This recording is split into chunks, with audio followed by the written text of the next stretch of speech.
So you always wanted to edit photos like this, but then you don't know where to begin. Well, in this video, I will show you how to edit your photos in 15 easy steps, and at the end of this video, you will be able to transform that into this. Let's go. Step 1. Start with an idea. And for this tutorial, I'll be using the Stock Photos app inside the iPhone. So tap the photos you want to edit and then tap Edit. Now before you begin to edit, you should always have some sort of an idea on how you want your photos to look. For instance, do you want your photos to be a black and white photo, or you want it to be more cinematic? But for this tutorial, I'll be going for a dark, rich and contrasty look. And to do that, let's go to step number 2, adjusting your exposure. So whenever you take a picture, your surrounding light makes a huge difference on how your photo will look. If you shoot your photo with less light, then your photo will look darker, also known as underexposed. And if there is too much light, then it will look very bright, or also known as overexposed. So you may need to correct your photos later in post with the exposure tool, which compensates for too much or too little light. And as you may have noticed, this photo was taken in a bright sunny day and it was slightly bit overexposed. So I will gently bring down the exposure to 17. Next, let's go to step number 3, adjusting your highlights. So highlights are nothing but the brightest part of the photo. So here is a pic that will explain highlights in a better way. Now when you look closer, you will notice the brightest part in this photo is the sky. And check what happens when I increase the highlights. The sky becomes even more brighter. Now when I reduce the highlights, the sky becomes much darker. Now coming back to our original photo, the brightest parts on our photo over here are a bit too bright. So what I will do is, I will bring down the highlights to -20. And then we will go to step number 4, adjusting shadows. And to explain this concept better, I got this chart. This chart or photo, whatever you may say, consists of different shades of grey. It got lighter grey on the left hand side, which is by far the brightest part on this specific photo. Therefore, you can call this the highlights in this specific photo. Then we got darker grey on your far right, which is by far the darkest part on this photo. Therefore, you can also call this the shadow. Having said that, this shadow adjustment tool adjusts the details in the darker parts of the photo instead of the brighter parts. So now check what happens when I bring down the shadow. The darker part of the photo gets even more darker. So now having understood how shadows work, let's go back to our original photo. And this photo, like I explained before, was shot in a bright sunlight. And keep in mind, we are going for a dark look. So I need to add some more shadow into this photo to make it look darker and richer. So I'll bring down the shadows to -16. Now check this out. It looks much better. By the way, there is another tool called Brilliance, and this is a combination of both highlights and shadow baked into one tool. And to explain this tool better, let's go back to our chart and see how Brilliance works. Now check this out. This tool brightens the shadow and darkens the highlights.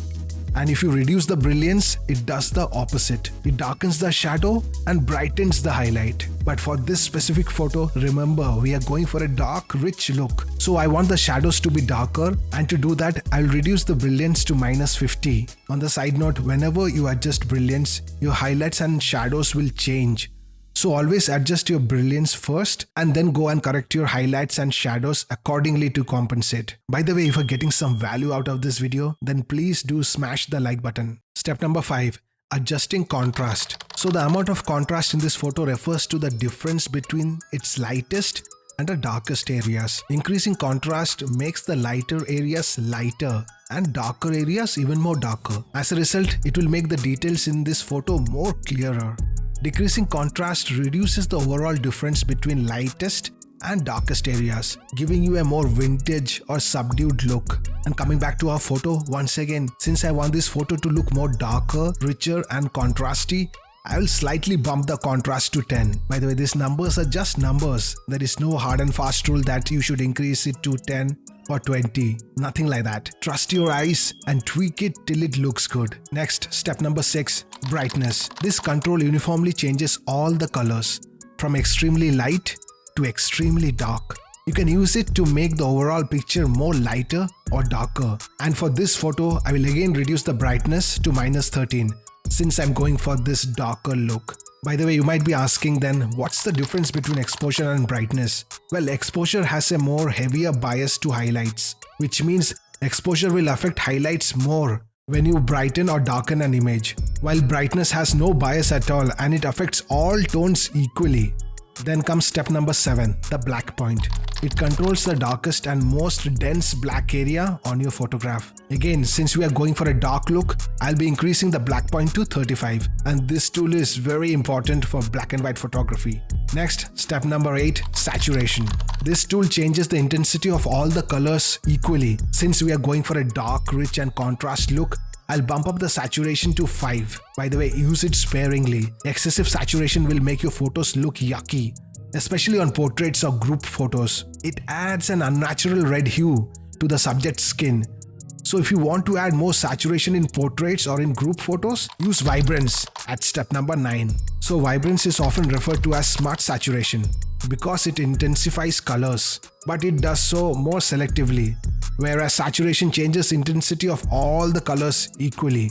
Actually, Vibrance boosts colors that are more cooler and muted like blue and green, and it mostly ignores warmer colors like yellow, orange and red. What makes it more useful is that it does this without making skin tones oversaturated. So you can use this in a group photo or in portraits. And for our photo, since we have a lot of green in this photo, Vibrance will work perfectly. It will bring out the richness of the green. So I will just increase it to 32. Now let's go to step number 10, warmth. In short, if you increase warmth, it boosts orange tones, whereas if you decrease it, it will boost blue tones. If a photo looks too blue, add some warmth to it, and if it looks too yellow, then reduce the warmth a little for a more natural look. Now since I want the blue in this butterfly to pop a bit and adding some blue goes really well with green, I'll reduce the warmth to -34.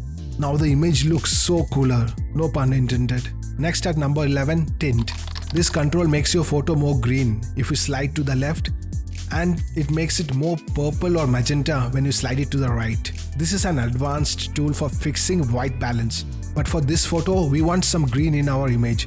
So I will go ahead and move the slider to the left to -10 to add some green tint. Next at number 12, sharpness. So sharpness comes down to how defined the details in an image are, especially the small details. For example, if a subject's eyelashes looks like a black blur, then this photo is not sharp.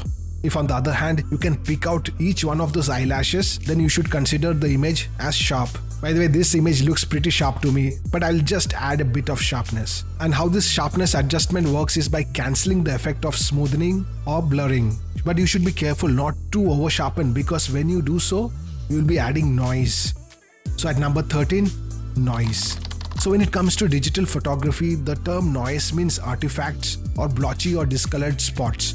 Let me show you how it looks. It looks similar to grain, and you can see them in most of the low light photographs which was taken in the night. So this noise reduction control decreases noise by reducing the sharpness by making the image a bit blurry, which is completely opposite of how sharpening works. Luckily for this photo, we don't need any noise reduction, so I'll just leave it untouched. Next at number 14, the definition enhancement. This actually adds clarity to the image by removing haziness. Not only that, it makes colors more saturated and increases the contrast a little bit. Since we are going for a dark, rich, contrasty look, I will increase it to 10. So now you may ask, what's the difference between definition and sharpness? So use definition adjustment to make hazy picture more brilliant, and use sharpening to reduce the blurriness. Having said that, now let's go to step number 15, vignette. So what vignette does is it darkens the edges of a photo while leaving the center bright. So you should use this to give photos a vintage look and also draw attention to the brighter part. And for this photo, the star of the show is our butterfly, and in order to draw viewers' eyes, we will add some vignette. I'll bump it up to 75. So we are almost done except for one thing, and that's cropping. To do that, tap the crop tool here and then tap here and then tap on this square, and we need to align this butterfly at the center and then tap done. Congratulations! Now you are ready to post your first edited photo on IG. By the way, next time when you take your pictures, try to shoot in ProRAW instead of JPEG, because when you shoot in RAW, you have much more data inside your photos to play with. As a result, you will have even greater control over the final image. And remember, all work and no play makes Jack a dull boy. So if you need to chill while listening to music, then you must listen to these. These are the Sennheiser's IE300. Click here to watch it right now, and I'll see you there. And please do subscribe to my channel. It will just take 2 seconds of your time, and it's completely free.